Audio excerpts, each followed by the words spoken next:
Hello everyone, स्वागत है आप सभी का एक बार फिर से आपके अपने चैनल एडुटेनमेंट पर। आई होप आप सभी लोग स्वस्थ होंगे। तो आज से हम लोग स्टार्ट करने जा रहे हैं डी ट्रिपल एस पी दास ग्रेड 2 की क्लासेस, बेसिकली आप लोगों की जनरल अवेयरनेस की क्लासेस। तो ये आप लोगों का पॉलिटी सेक्शन से सबसे पहले हम लोग स्टार्टिंग करेंगे और ये आप लोगों का रहेगा लेक्चर नंबर 1। तो ज़्यादा इसको लेंथी नहीं रखेंगे। 16-17 क्वेश्चंस हम लोग इस वीडियो में कवर करेंगे, लेकिन अपने आप पे टॉप लेवल होंगे वो। ऐसे नहीं कि हवाबाजी में। जैसे मैंने देखा ना, मैंने आप लोगों के साथ कल भी डिस्कस करा था। तो यूट्यूब पे जो भी एजुकेटर्स हैं, देखो मैं कुछ अपनी बड़ाई नहीं मान रहा हूँ, आप लोग खुद इस वीडियो को लास्ट तक देखिएगा और फिर आप लोग कंपैरिजन करिएगा, है ना। तो आप लोग खुद से समझ पाएंगे कि यहाँ पर किस तरह की चीजें आप लोगों को प्रोवाइड कराई जाएंगी। ठीक है। तो समय व्यर्थ नहीं करते हैं और शुरुआत करते हैं आप लोगों के पहले क्वेश्चंस की। तो ये जो वीडियो आप लोगों को मिलेंगी, ये आप लोगों को प्रीमियर में मिलेंगी। तो आप लोगों को ऐसा मतलब लाइव वाला एक फील आएगा। देखो लाइव का भी सेटअप है नहीं तो लाइव ही क्लासेस हम लोग आप लोगों की स्टार्ट करते। लेकिन जो भी है फिलहाल इसी में काम चलिए, धीरे धीरे देखते हैं क्या होता है। तो आप लोग क्या करेंगे कि इस प्रीमियर के साथ साथ आप लोग कमेंट करते चलिएगा कि आप लोगों ने कितने क्वेश्चंस के आप लोग जवाब दे पा रहे हैं। ठीक है। तो पहला क्वेश्चन ये रहा आप लोगों की स्क्रीन पर। थोड़ा सा समय आप लोग लीजिए और बताइए। देखो क्वेश्चन में आप लोगों से पूछा है, एक सेकंड रुकिए। क्वेश्चन में आप लोगों से पूछा है कि जब संविधान सभा देश के लिए कानून बनाने वाली संस्था या विधायी निकाय के रूप में कार्य करती थी, तो उसकी अध्यक्षता कौन करते थे? बताइए। जब हमारी कॉन्स्टिट्यूएंट असेंबली लॉ मेकिंग का काम करती थी, तो उस टाइम पे उसकी अध्यक्षता कौन करते थे, या ये कह लीजिए कि उस टाइम पे उसके प्रेसिडेंट कौन होते थे? तो जब हमारी जो कॉन्स्टिट्यूंट असेंबली है वो लॉ मेकिंग की तरह एक्ट करती थी, लेजिस्लेट करने के लिए जो काम करती थी, तो तब होते थे गणेश वासुदेव मावलंकर जी। ठीक है। लेकिन यदि वो कॉन्स्टिट्यूंट मेकिंग का काम करती थी, तो तब होते थे हमारे डॉक्टर राजेंद्र प्रसाद। ठीक है जी। तो पहला क्वेश्चन आप लोगों ने आई थिंक बता दिया होगा। बात करते हैं question number second. Question number second में आप लोगों से पूछा है कि संविधान सभा के मुख्य ड्राफ्ट्समैन या कहें कि मुख्य प्रारूपकार कौन थे? बताइए। आप लोगों से पूछा है कि कॉन्स्टिट्यूएंट असेंबली के चीफ ड्राफ्ट्समैन कौन थे? बताइए। तो सही जवाब आप लोगों का होगा एस एन मुखर्जी जी। ठीक है। आगे बात करते हैं। क्वेश्चन नंबर थर्ड हमारे पास आता है। क्वेश्चन नंबर थर्ड में आप लोगों से पूछा है, जुलाई अगस्त 1946 में संविधान सभा के लिए हुए चुनावों में भारतीय राष्ट्रीय कांग्रेस ने कितनी सीटें जीती थी? बताइए। जुलाई अगस्त 1946 में। देखो 1946 में आप लोगों का कैबिनेट मिशन आया था, ये चीज तो आप सभी लोग जानते ही हैं। और उस कैबिनेट मिशन के अंदर 3 ब्रिटिश मेंबर्स भी थे। एक तो स्टैफोर्ड क्रिप्स था, एक एवी अलेक्जेंडर था, और एक एक कौन था, पैट्रिक लॉरेंस था। ठीक है। तो जुलाई अगस्त के अंदर जो संविधान सभा में जो चुनाव हुए थे, उसमें कांग्रेस ने कितनी सीटें जीती थी? तो वो है आप लोगों को 208 सीटें। और वहीं मैं मुस्लिम लीग की बात करूं तो मुस्लिम लीग ने कितनी सीटें जीती थी? कोई बता सकता है मुझे?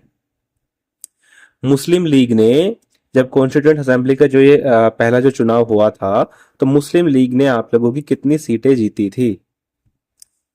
बताओ, बता सकता है क्या कोई? तो भाई मुस्लिम लीग ने आप लोगों की टोटल 73 सीटें जीती थी। मुस्लिम लीग ने 73 सीटें जीती थी। और वहीं में कुछ इंडिपेंडेंट सीटें भी आई थी, तो वे लगभग 15 थी। ठीक है।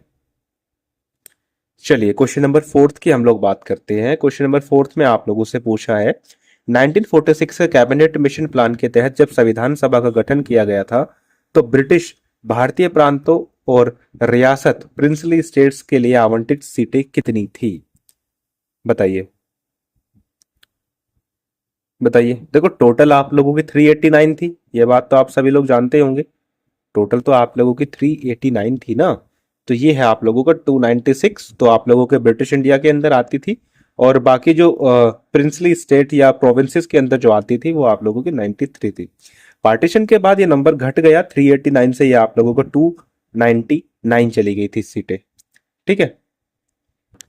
चलिए आगे बात करते हैं। क्वेश्चन नंबर फिफ्थ की बात करते हैं। आप लोगों से पूछा है कि निम्नलिखित में से किसे सरकार का मुख्य अंग नहीं माना जाता? तो वेरी सिंपल क्वेश्चन है। अगर आप लोग थोड़ा सा भी यहाँ पर लॉजिक लगाएंगे तो आप लोग बता पाएंगे। लेजिस्लेट, लेजिस्लेचर, एग्जीक्यूटिव, जुडिशरी या मीडिया? बताइए।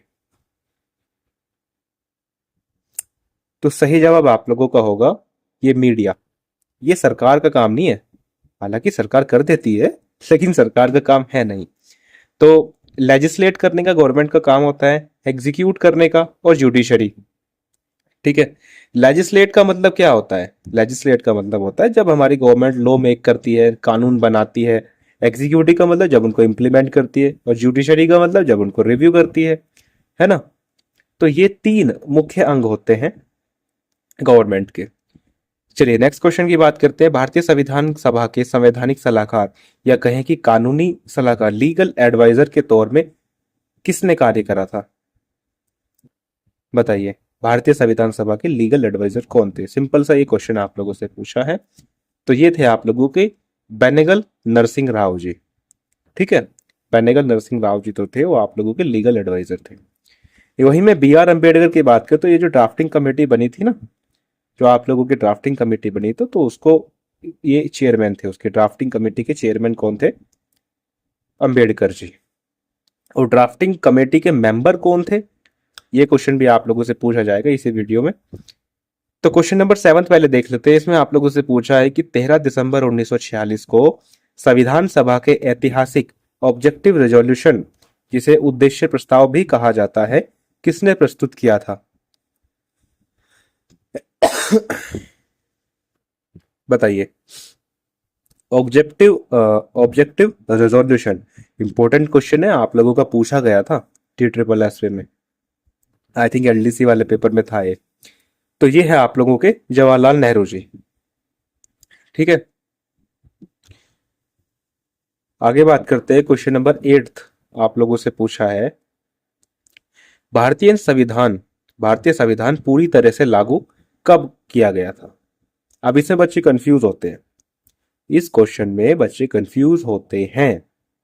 अब आप लोग बताइए, 26 नवंबर 1949, 15 अगस्त 1947, या 26 नवंबर 1949, 26 जनवरी 1949 या 26 जनवरी 1950? तो देखो, 15 अगस्त 1947 इसको तो हटा ही दो, ये तो इधर उधर कुछ है भी नहीं इसका तो। ठीक है। अब आप लोग कंफ्यूज होते हैं इन तीन डेट के अंदर, इन तीन तारीखों के अंदर आप लोग कंफ्यूज हो जाते हैं। तो 26 नवंबर 1949 को हमारा संविधान लागू नहीं करा गया था। 26 नवंबर को आप सभी लोग जानते भी होंगे, संविधान दिवस भी हम लोग मनाते हैं। 26 नवंबर 1949 को हमारा संविधान दिवस पूर्ण रूप से तैयार कर लिया गया था। ठीक है। तो सही आंसर जो आप लोगों का होगा वो है आप लोगों का 26 जनवरी 1950। ठीक है।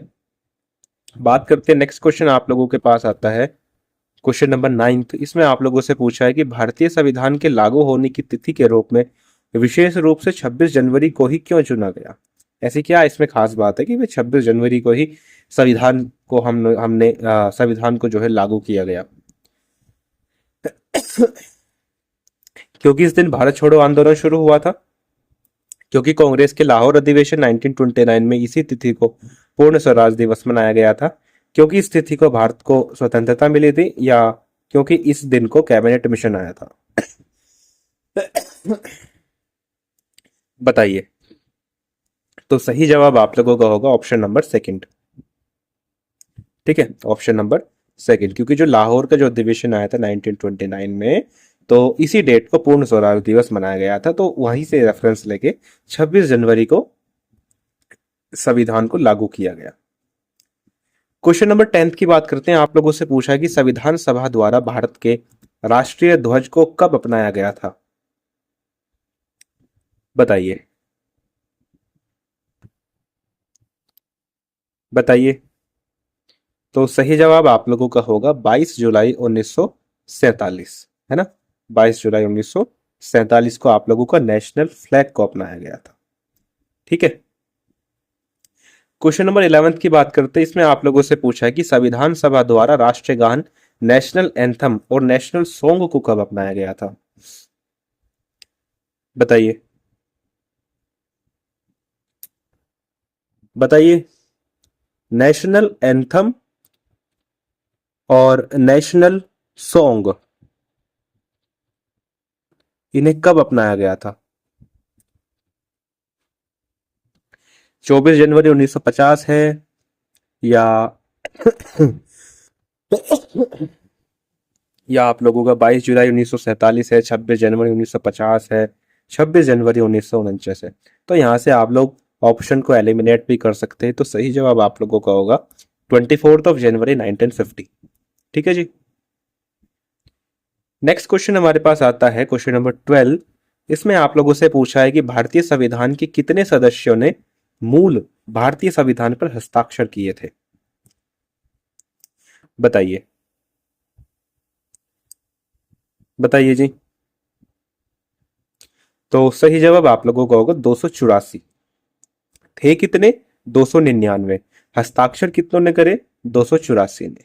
ठीक है जी। आगे बात करते हैं question number 13। Question number 13।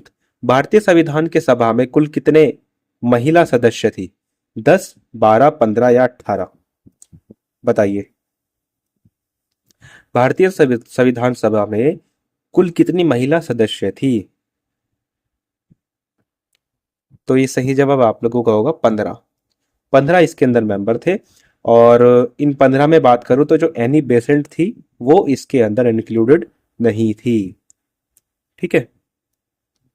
Question number 14 थे बच्चों, आप लोगों से पूछा है कि संविधान सभा ने किस महीने और वर्ष में राष्ट्रमंडल कॉमनवेल्थ ऑफ नेशन की सदस्यता के लिए भारत के निर्णय का अनुमोदन किया था? बताइए। कॉमनवेल्थ ऑफ नेशन को रेटिफाई किया था।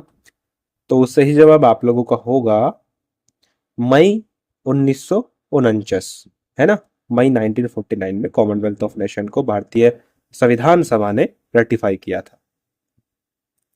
चलिए जी, नेक्स्ट क्वेश्चन हमारे पास आता है क्वेश्चन नंबर 15। इसमें आप लोगों से पूछा है कि भारतीय संविधान सभा की एकमात्र मुस्लिम महिला सदस्य कौन थी? बताइए। भारतीय संविधान सभा की एकमात्र महिला मुस्लिम सदस्य कौन थे? तो सही जवाब आप लोगों का होगा बेगम एजाज रसूल। तो ये आप लोगों की एकमात्र महिला मुस्लिम सदस्य थी भारतीय संविधान सभा की। और एनी बेसेंट का मैंने आप लोगों को बताया तो उन्होंने कॉन्स्टिट्यूशन ऑफ असेंबली में वो इंक्लूडेड नहीं थी। एंड क्वेश्चन नंबर 16 आप लोगों के पास आता है। इसमें आप लोगों से पूछा कि भारतीय संविधान की मूल हस्तलिखित हैंड रिटन जो प्रतियां आज कहां और किस मीडियम में सुरक्षित रखी गई हैं? बताइए। थोड़ा सा इंटरेस्टिंग क्वेश्चन सा नहीं लग रहा कि मतलब इतने सालों पुरानी अब तक भी रखी है, कहाँ रखी है, किस तरीके से रखी है? बताइए।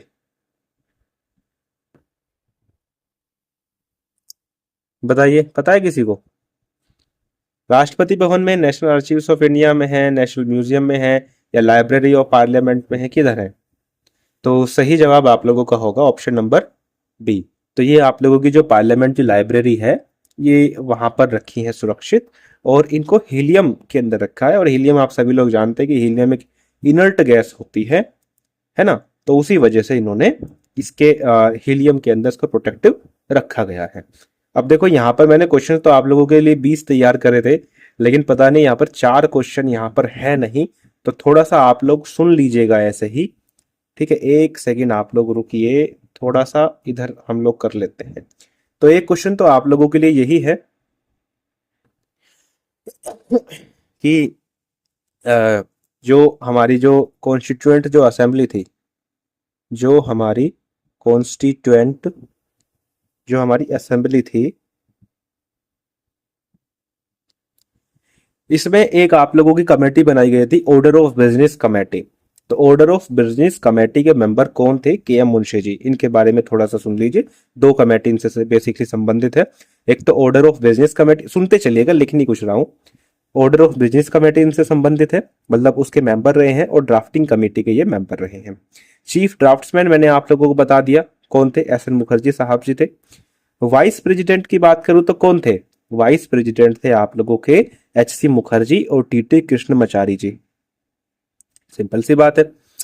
एंड आप लोगों के जब कॉन्स्टिट्यूएंट मेकिंग की बात होती थी तो टेम्पररी जो प्रेसिडेंट जो सबसे पहले बनाए गए थे, मतलब राजेंद्र प्रसाद जी के भी पहले जो बनाए गए थे, वो थे आप लोगों के सच्चिदानंद सिन्हा जी।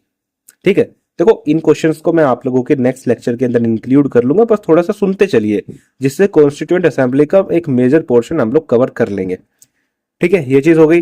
दूसरी चीजें मैंने इसमें इंक्लूड करी थी आप लोगों के लिए कि जब हमारी कैलीग्राफी होती थी, जब कॉन्स्टिट्यूशन को लिखा जाता था, तो जब इंग्लिश के अंदर जब कैलीग्राफी होती थी तो वो कर देते प्रेम बिहारी नारायण रायजादा जी, और जब हिंदी के अंदर कैलीग्राफी होती थी तो उसको करते थे वसंत कृष्ण वैद्य जी। ठीक है जी। अगर मैं डेकोरेशन की बात करूं तो कॉन्स्टिट्यूएंट को जो डेकोरेट करने का जो काम किया था वो दो हमारे, एक तो नंदलाल बोस जी थे और एक आप लोगों के राम मनोहर जी थे। ठीक है, एक ये चीज इसके अंदर मैंने इंक्लूड करनी थी। एंड और क्या रह गया इसमें, बस यही चीजें थी। ये चार पांच आप लोगों के फैक्ट थे जो इसके अंदर मेरे को इंक्लूड करने थे, वो पता नहीं इसमें हुए नहीं है, लेकिन जो भी है इनको हम लोग नेक्स्ट सेक्शंस के अंदर, नेक्स्ट जो आप लोगों के लेक्चर्स में आप लोगों के लिए कराऊंगा, तो उसके अंदर हम इनको प्रैक्टिस कर लेंगे। और बाकी आप अपना फीडबैक जरूर दीजिएगा कि आप लोगों को क्लास कैसी लगी। 15-16 मिनट में हम लोगों ने 20 क्वेश्चंस कंप्लीट कर लिए हैं। ठीक है। और बाकी आप लोगों को इसकी पीपीटी जो है ये आप लोगों को हमारे टेलीग्राम चैनल पर देखने को मिल जाएगी, जिसका लिंक डिस्क्रिप्शन के अंदर गिवन है। तो चलिए फिलहाल के लिए इतना ही। धन्यवाद।